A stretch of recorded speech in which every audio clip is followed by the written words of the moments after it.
Bismillahirrahmanirrahim. Assalamualaikum warahmatullahi wabarakatuh. Di pertemuan berikutnya adalah kita dalam malam ini mau membuat sebuah tugas yang ditugaskan untuk mengikuti training pro trainer pada tugas yang ketiga.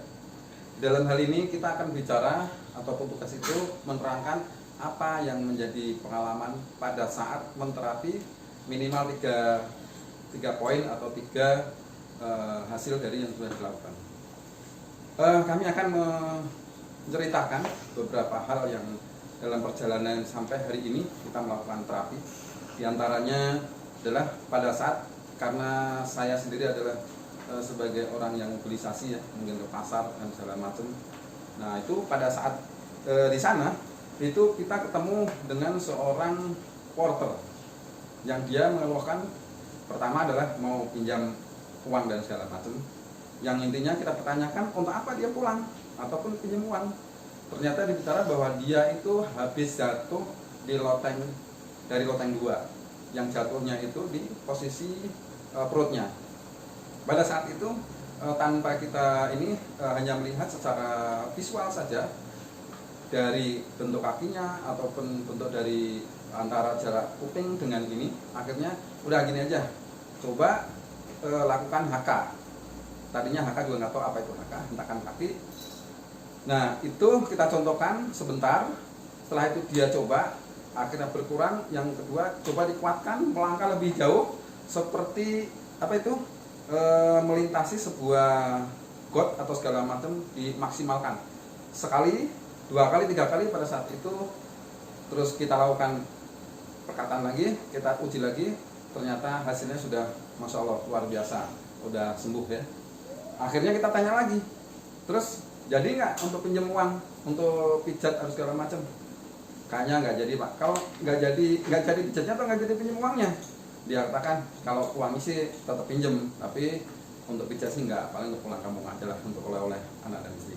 Itu pertama, amazing sekali ya, dengan hentak kaki yang dia jatuh dari loteng 2.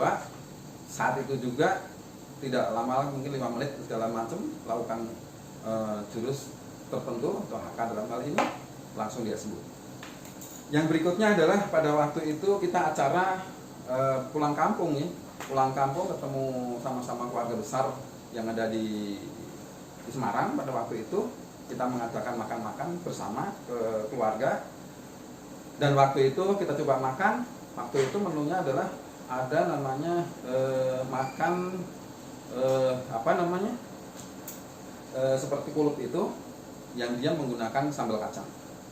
Nah, saya juga kurang tahu persis kenapa saudara saya ini setelah makan yang bumbu kacang ini dia nggak berani, dan malah dia mengeluhkan bahwa di pojokan sana itu kakinya sakit. Ya. Akhirnya kita tanya kenapa. Akhirnya kita selidiki dan selidik. Akhirnya coba dari keluhan yang ada, dia bilang ini asam urat Pak, kalau udah lama. Jadi kalau saya makan emping, makan kacang, katanya demikian dan demikian. Akhirnya ayo coba. Dari hasil yang itu kita diagnosa secara cepat aja, tentukan kendor dan segala macam dan titik mana yang bermasalah. Terus kita lakukan 1 kali jurus dan dirasa sudah hilang. Alhamdulillah langsung hilang saat itu, tanpa beberapa menit ya, paling 2 menit, 3 menit setelah jurus. Coba rasakan lagi, masih ada tanda-tanda sakit atau tidak. Nah setelah itu diterapi, akhirnya ayo coba kita tes, benar nggak setelah kita lakukan dengan terapi pas ini, itu menghasilkan sesuatu yang kata orang asam urat itu pun tidak ada, tidak terjadi lagi. Coba sekarang makan kacang. Waktu itu ada kacang bawang ya, coba banyak. Oh tidak mengapa. Cobain, masih rasa nggak? Oh enggak. Gitu. Terus coba lagi. Sekarang makan apa lagi yang menjadikan sakit kita muncul? Nah sekarang coba ada emping nggak? Makan emping 1, 2, 3, 4 kali, 4, 5, 6. Oh nggak apa-apa. Masya Allah, dengan kondisi yang diterapi 1 kali waktu, ya biidznillah sembuh total itu. Tinggal keluhan lagi karena dia profesi sebagai sopir. Kadang kala pada saat dia nyopir udah lama itu kakinya sakit dan harus duduk, begitu turun dari mobil itu nggak bisa. Coba nanti laporan ke saya setelah itu diterapi. Tetapi pada saat kondisi itu dilakukan PR-nya apa? Ya udah, itu lakukan yang sudah dicontohkan, nanti ini lagi seperti apa kondisi itu, akan muncul lagi apa tidak, dan bismillah tidak terjadi lagi. Itu kasus yang dia katakan asam urat. Alhamdulillah sekarang makan, ya kalau makan bagaimana Pak, masih boleh nggak ini? Yang penting halal, dan itu memang milik sendiri. Nah, gitu. Ya, dengan ketawa itu akhirnya juga bisa selesai. Ada hal lagi, yaitu pada waktu itu pernah kejadian, dan ini pada waktu adalah rame-ramenya serba adanya penyakit COVID-19, sehingga orang sono kemari takut ada sakit, tetapi dia itu mau ke rumah sakit takut kalau itu akan dicek ya, nanti akhirnya hasilnya positif. Dia juga takut, tetapi dia sakit, mau ke rumah sakit takut. Akhirnya datang ke kita dan segala macam. Yang keluhan pertama kali kita pertanyakan, keluhannya apa sebenarnya? Keluhannya itu sebenarnya sesek pada waktu itu, dan sampai ngap sekali dan napasnya juga pendek-pendek. Akhirnya kita cek beberapa dengan SOP tentunya ya, titik satu titik, sakitnya seperti apa kita rasakan. Langsung kali itu kita kasih 2 jurus ya. Dengan 2 jurus itu coba dirasakan lagi. Alhamdulillah saat itu juga yang namanya sesek tidak ada. Di samping itu kita kasih tambah lagi. Sesek itu diantaranya pertama karena rasa ketakutan itu yang melebihi daripada ininya, karena mungkin ya takut ya, masalah pada saat itu ramainya dengan COVID itu ya takut sekali. Sama kemarin juga takut, harus pakai masker dan segala macam. Dan waktu itu kita juga sedikit ngeri-ngeri sedap ya, karena di luaran itu bahwa orang yang di judgement dia itu positif itu tidak boleh dekatin.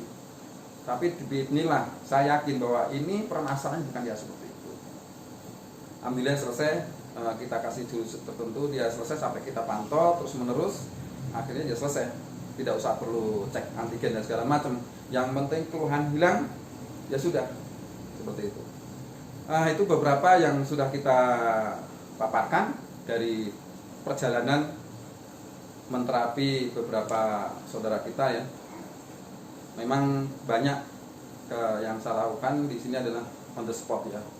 Jadi di mana kita bertemu, dimanapun, kapanpun, manakala kita menemui beberapa kasus pasien yang seperti itu, langsung kita lakukan. Jadi tidak terbatas mesti harus di ruang terapi atau mesti di tempat yang memungkinkan untuk melakukan terapi, tapi dimanapun itu disitulah temukan permasalahan, disitulah kita terapi. Bismillah, insya Allah langsung bisa sembuh. Itu saja yang saya sampaikan hari ini, 3 poin. Semoga ini menjadi wasilah, menjadi motivasi teman-teman untuk bisa belajar pas, yang lebih pas lagi, sehingga tidak perlu pikir begitu sakit berpikir obat, sakit berpikir yang macam-macam. Sakit lakukan sebuah gerakan dengan kaidah yang pas, insya Allah langsung bismillah selesai. Terima kasih. Saya dari atas nama Sugiarto, Pastro Perkarawang, mengucapkan terima kasih. Wassalamualaikum warahmatullahi wabarakatuh.